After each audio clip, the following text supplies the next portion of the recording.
The winter of 1855 descended upon Michigan with a fury that seemed determined to freeze the very earth itself. Snow fell in thick curtains across the forests and farmlands, blanketing the landscape in white silence. Yet beneath this frozen stillness, a river of humanity continued to flow northward, desperate souls seeking the promised land of freedom in Canada, just across the Detroit River.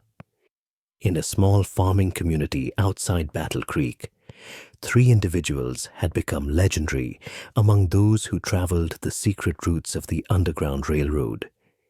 They were known simply as the 3 Wise Guides, though their real names were Elijah Freeman, Sarah Morrison, and Thomas River Hayes. Each had their own story of bondage and liberation, and together they had shepherded more than 300 souls to freedom over the course of 7 perilous years. Elijah had been born enslaved on a tobacco plantation in Kentucky, the son of a blacksmith and a house servant. His mother had taught him to read in secret, using a tattered Bible she'd hidden beneath the floorboards of their cabin. His father had taught him the language of metal and fire, skills that would prove invaluable in his later years. At 23, Elijah had made his own escape during a moonless night in October, following the North Star through Kentucky, Ohio, and finally into Michigan. The journey had taken him 47 days, during which he'd hidden in barns, crawled through cornfields, waded through icy streams, and trusted his life to strangers whose faces he could barely see in the darkness. When he finally crossed into Canada, Elijah had wept, but his tears were not only for his own freedom. They were for his wife, Ruth, and their daughter, Grace, whom he'd been forced to leave behind. The plantation owner had sold them to a trader heading south just days before Elijah's escape. He had not seen them since. For 3 years, Elijah had worked in Canada, saving every penny he could. But the ache of separation never lessened. When he could bear it no longer, he made a decision that many thought mad. He would return to the United States, not to reclaim his own freedom, but to help others find theirs. Perhaps, in guiding others to safety, he might somehow atone for leaving his family behind. Perhaps, too, he might one day hear news of them. Elijah settled in Michigan and established himself as a skilled blacksmith. His legitimate business provided perfect cover for his clandestine activities. In his shop, he could repair the wagon wheels of conductors, forge shackle keys, and create false-bottomed toolboxes for concealing runaways. His sharp mind and natural gift for planning made him the strategist of the 3 guides. Sarah's story was different, but no less harrowing. She had been enslaved in Virginia, where she'd served as a midwife and healer on a large plantation. Her knowledge of herbs, roots, and remedies had been passed down from her grandmother, who had brought the ancient wisdom from Africa. Sarah's path to freedom had been paved by tragedy. When her master's wife grew dangerously ill during childbirth, Sarah had saved both mother and child, using a combination of medicinal teas and careful nursing.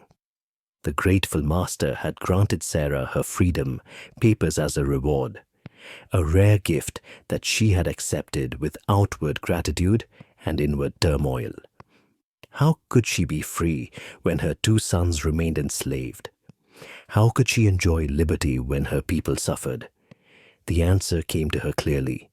She could not. She would use her freedom to liberate others. Sarah had made her way north, carrying nothing but a small bundle of herbs and her precious papers. In Michigan, she had become a respected member of the free black community, known for her healing abilities and her calm, reassuring presence. Women sought her out for childbirth, farmers for remedies to common ailments, and freedom seekers for the sanctuary she provided in her small house at the edge of town. Her home had a hidden cellar, accessible through a trapdoor beneath the kitchen's heavy oak table. This cellar could hold up to 12 people, though it was cramped and airless. Sarah had lined the walls with quilts for warmth and kept it stocked with food, water, and medicine. More runaways had recovered their strength in Sarah's cellar than anyone could count. But Sarah's greatest contribution was her medical knowledge. Many who arrived on Michigan's doorstep were sick, injured, or weakened from weeks of flight. Frostbite, infected wounds, fever, exhaustion, Sarah treated them all. She had a gentle touch and a gentle voice, and she knew that healing the spirit was often as important as healing the body. The third member of their trio was Thomas Hayes, called River by all who knew him. River was a man of few words, but great action, a freed sailor who had worked on Great Lakes vessels for nearly 2 decades before settling in Detroit.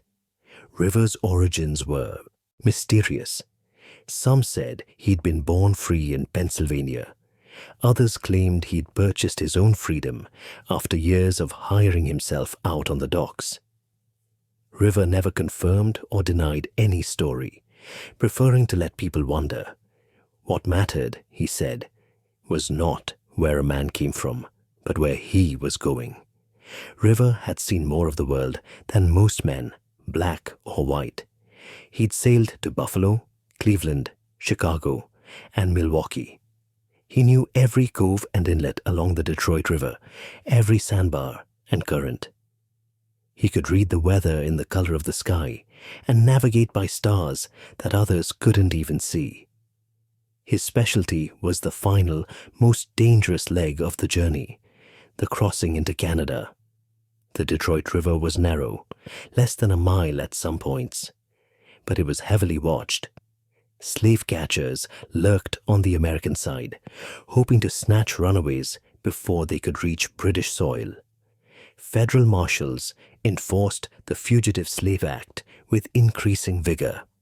One mistake, one moment of bad timing could mean recapture and return to bondage. River operated a small boat repair business along the riverfront, another perfect cover for Underground Railroad activities. At night, his workshop became a staging area. When the conditions were right, when the patrols were thin and the weather provided cover, River would row the desperate across to freedom.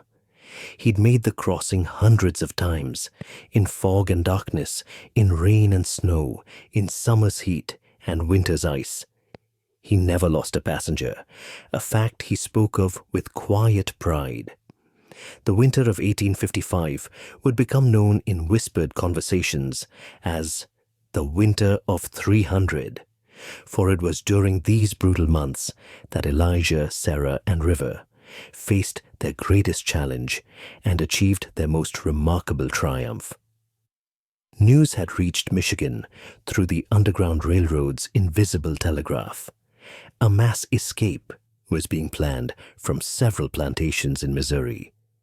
More than 40 people would be traveling, together, including children and elderly. They would arrive in waves, and they would need passage to Canada before spring, when the rivers thawed and patrols intensified. Elijah received the message in code, embedded in a seemingly ordinary letter about crop prices. He immediately convened a meeting with Sarah and River in Sarah's kitchen, where they could speak freely. 40 souls, Elijah said, spreading a hand-drawn map across the table. Maybe more. They'll be coming through Indiana into Michigan over the next 6 weeks. Sarah's brow furrowed. The winter is hard this year. The sick ones will need time to recover before they can cross. We'll need more safe houses, more supplies. River studied the map, his weathered finger tracing the road from Detroit to Windsor. The river's been freezing at the edges. In 2 weeks, might be we can walk across. But we'd be exposed. Anyone watching could see us clear as day. Then we make the crossings at night, Elijah said. Multiple crossings, smaller groups. We scatter them across different points along the river. It'll take coordination, Sarah warned. One mistake, one informant, and we lose everything. Elijah met her eyes, then Rivers. I know the risks, but we've prepared for this. We have our network, our safe houses, our signals, and we have each other. River nodded slowly. Sarah placed her hand over Elijah's on the table. Then we begin, she said. They came in pairs and small groups, exhausted travelers with hollow eyes and worn shoes. They came through snow and sleet, guided by conductors who passed them along the chain of safe stations that stretched from the south to Michigan. They arrived at Elijah's forge, at Sarah's door, at River's workshop, always after dark, always moving like shadows. Each arrival brought its own story of suffering and survival. Each face bore the marks of bondage, the scars of whippings, the calluses of endless labor, the hollow look of those who'd witnessed unspeakable cruelties. But in their eyes also burned something else, hope. Hope that freedom was within reach, that the long journey was nearly over, that life could be different. Elijah, Sarah, and River learned to read these stories in silence. They knew better than to press for details. Some wanted to talk, to share their testimonies, as if speaking the horrors aloud might exorcise them. Others kept their pain locked inside, where words could not touch it. The three guides honored both responses, offering comfort without demanding confession. The first group consisted of 7 people, 2 men, 3 women, and 2 small children. They'd been traveling for 3 weeks and had run out of food 2 days prior.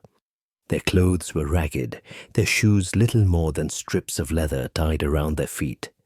The January cold had bitten through their inadequate garments, and all showed signs of frostbite.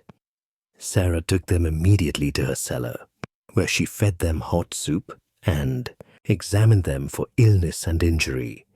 The warmth of the underground room, heated by a small stove whose chimney cleverly joined with Sarah's own, brought tears to their eyes.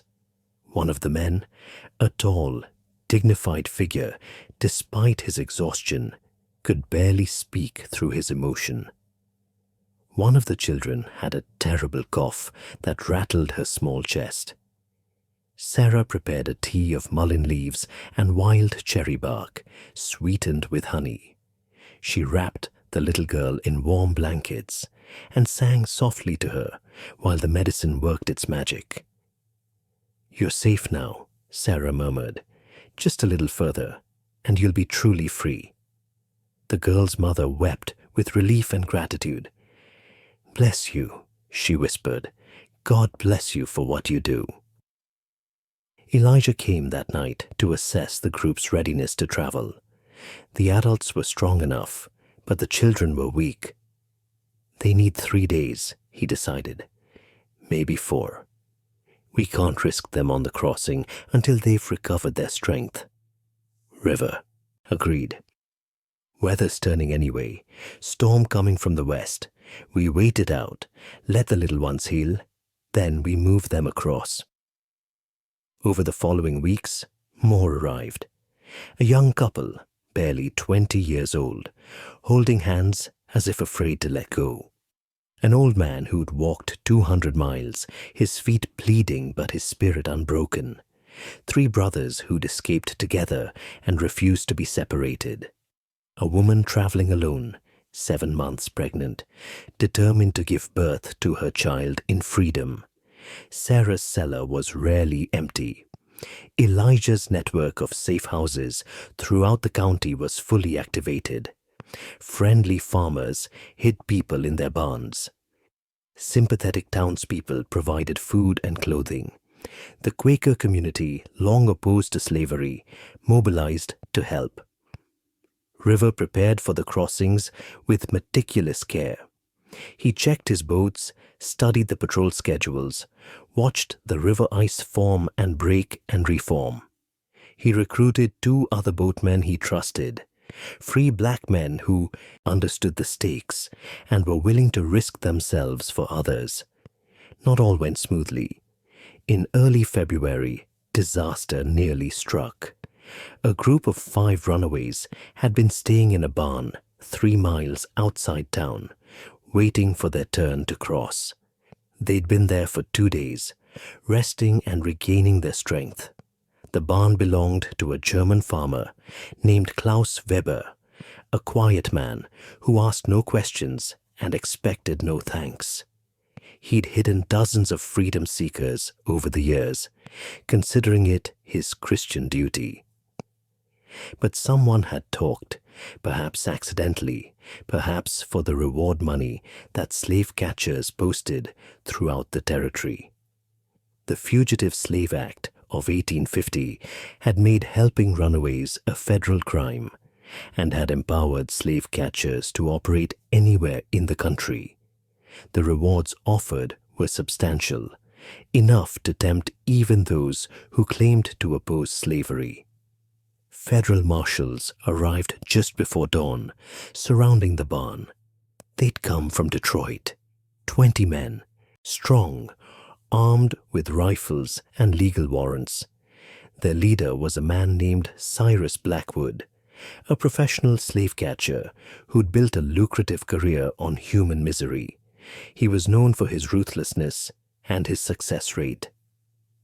"This is a federal operation," Blackwood shouted at the barn. "We know you're in there. Come out peacefully and you won't be harmed. Resist and we'll burn you out." Inside the barn, the 5 people huddled in terror. They'd come so far, survived so much. To be captured now, so close to freedom, was unbearable. But they were surrounded, trapped, with no weapons and no way out. Elijah got word from a farm boy who'd witnessed the raid and ridden hard to bring the warning. The boy, no more than 12 years old, had nearly killed his horse in his urgency to reach town. "They got him trapped in the barn," the boy gasped, struggling to catch his breath. 20 marshals, maybe more. They're demanding surrender. Mr. Weber tried to intervene, but they threatened to arrest him too. Elijah's mind raced. 5 people caught in a barn with no escape. If they were taken, they'd be returned south under the Fugitive Slave Act. But there was something more. Those 5 could identify every safe house they'd visited, every conductor who'd helped them. Under torture or threat, they might reveal the entire network. "We have to help them," Elijah said to Sarah and River, who'd responded to his urgent summons. "How?" River asked. 20 armed men against what? The 3 of us?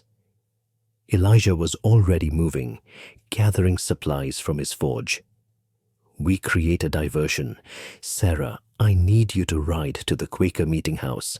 Get everyone you can and have them assemble at the town square, making noise, drawing attention. River, you and I are going to that barn." "What's your plan?" River demanded. Elijah pulled a heavy sledgehammer from his wall. "The barn has a back wall that faces the forest. While the marshals are focused on the front door, we break through the back. The 5 inside run for the trees. We give them a chance." It was dangerous, perhaps foolish, but they had no choice. Sarah rode hard through the pre-dawn darkness, rousing the Quaker community and every abolitionist sympathizer she knew. Within an hour, 40 people had assembled in the town square, singing hymns and psalms, their voices rising in the cold air. It was an impromptu prayer meeting, they said innocently. Surely there was no law against that. The marshals, hearing the commotion, sent several men to investigate and maintain order. The distraction was working. Meanwhile, Elijah and River approached the barn from the forest side, moving silently through the snow. They could hear the chief marshal shouting at the barn's front door. "Come out peacefully and you won't be harmed. Resist and we'll burn you out." Elijah positioned himself against the barn's back wall. He could hear frightened voices inside, could sense their terror. He raised the sledgehammer and struck the wall with all his strength. The old wood splintered. He struck again and again. River joined him with an axe. They worked frantically, knowing every second counted. Inside, the 5 runaways heard the noise and understood. As the back wall gave way, they bolted through the opening, running for their lives into the forest beyond. The marshals realized, too late, what had happened. By the time they'd circled the barn, Elijah and River had disappeared into the trees as well, and the 5 escapees were scattering in different directions, impossible to track, in the pre-dawn darkness. The raid had failed. The network remained intact. As winter began its slow retreat toward spring, River prepared for the final push. More than 30 people were now hidden throughout the county, waiting for safe passage across the Detroit River. The river ice was unpredictable, thick in some places, dangerously thin in others. Walking across was impossible, but the ice made River's boat crossings more difficult too, requiring careful navigation through shifting channels of open water. River decided on a bold plan: 3 crossings in one night, using 3 different boats at 3 different points along the river. It would require perfect timing and coordination, but it would also confuse the patrols and maximize the number of people who could cross. Elijah organized the groups, matching strong travelers with weak ones, families with protectors. Sarah made sure everyone was healthy enough to travel, and provided each group with medicine and warm clothes for the crossing. On the appointed night, March 15th, 1855, the operation began. The first group left at 9 p.m. from a point north of Detroit, guided by River himself. The sky was overcast, providing cover. River rowed steadily, his powerful arms pulling the boat through the frigid water. The passengers sat in terrified silence, hardly daring to breathe. Halfway across, they heard shouts from the American shore. A patrol had spotted them, but River didn't panic. He adjusted his angle and rowed harder, letting the current help him. By the time the patrol reached the waterline, River's boat was touching Canadian soil. "Go," he whispered urgently. "Run inland and don't stop until you reach the settlement." The 8 passengers scrambled out of the boat and disappeared into the darkness. River pushed off immediately, heading back to Michigan for the next group. At a second location, one of River's trusted associates was having more difficulty. The ice had shifted, blocking the usual channel. The boatman had to backtrack and find another route, precious minutes ticking away. But finally, this group too reached Canada safely. The third crossing, led by River's other associate, went smoothly until the very end. As the boat approached the Canadian shore, a piece of ice struck the hull, cracking it. Water began seeping in. The passengers bailed frantically with their hands while the boatman rowed. The final yards. The boat sank in the shallows, but everyone made it ashore, soaked but safe. Night after night, the crossings continued.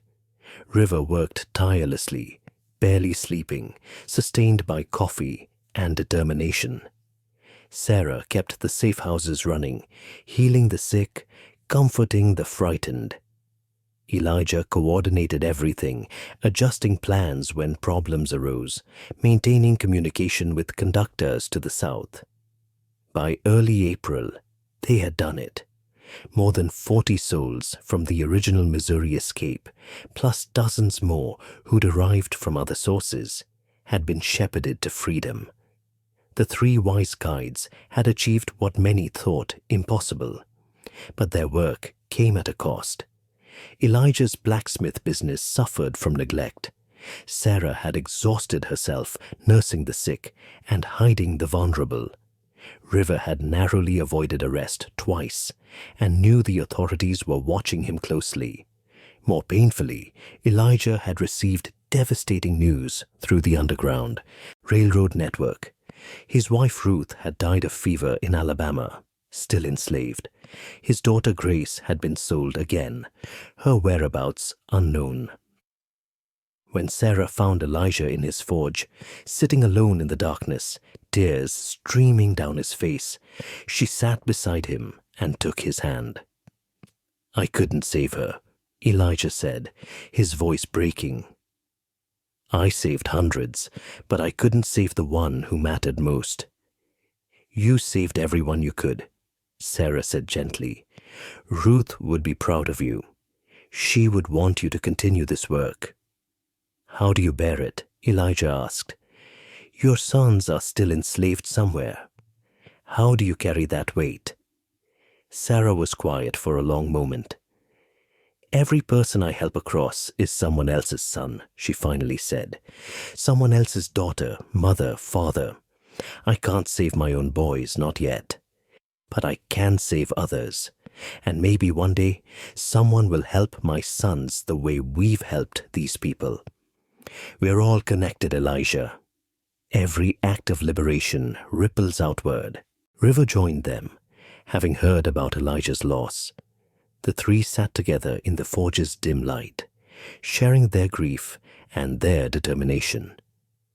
"We continue," River said simply, "for Ruth, for Sarah's sons, for every soul still in chains, we continue."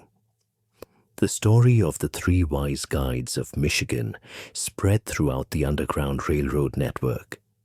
Their names were spoken with reverence in churches and meeting houses, in hidden cellars and secret gatherings. They became symbols of what courage and compassion could achieve. Over the following years, they would guide hundreds more to freedom, their partnership becoming legendary. Elijah's strategic brilliance, Sarah's healing hands, and River's fearless navigation formed a perfect combination, each complementing the other's strengths. Their methods evolved and improved with experience. They developed code words and signals that allowed them to communicate safely, even in public. A red cloth hung in Sarah's window meant, "Danger, stay away." A white cloth meant all clear. Elijah's forge bell, rung at unusual hours, conveyed messages to those who knew how to listen. River's boats, seemingly damaged and awaiting repair, often concealed passengers in specially built compartments. The network grew beyond the three of them. They trained others, shared their knowledge, built a system that could continue even if one of them was captured or killed. Young men and women, both black and white, joined their cause. Some were motivated by religious conviction, others by political principles, and still others by simple human decency. The three wise guides welcomed all who came with sincere hearts and steady nerves. They also adapted to changing circumstances.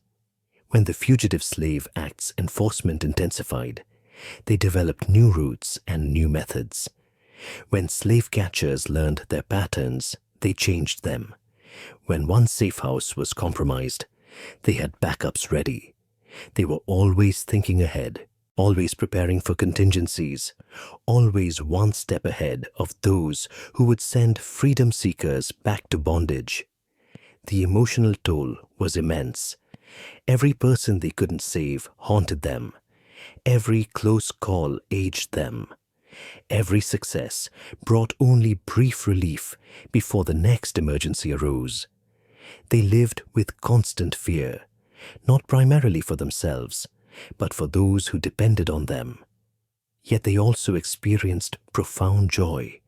They witnessed families reunited in Canada, children born in freedom, adults discovering their own capacity for dreams and ambitions. They received letters from people they'd helped, telling of new lives built in liberty. These testimonies sustained them through the darkest times. They never sought recognition or praise. They didn't consider themselves heroes, merely people doing what was right. When the Civil War finally came and slavery's end began to seem possible, the three continued their work with renewed purpose.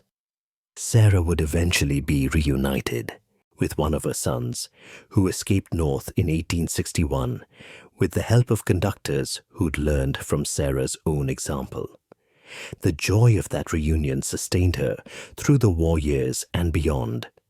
Her younger son, she would learn, had died in 1858, but at least she knew his fate and could grieve properly. She established a school for black children after the war, teaching them not just reading and arithmetic, but also their history and their worth. River would continue operating his boats on the Detroit River, and after the war, he established a ferry service that helped formerly enslaved people resettle in Canada and the northern United States. He also worked with the Freedmen's Bureau, using his knowledge of the South's geography and his contacts throughout the region to help families separated by slavery find each other again. He never married, claiming the river was his only true love. But he was uncle and grandfather to dozens of children in the community.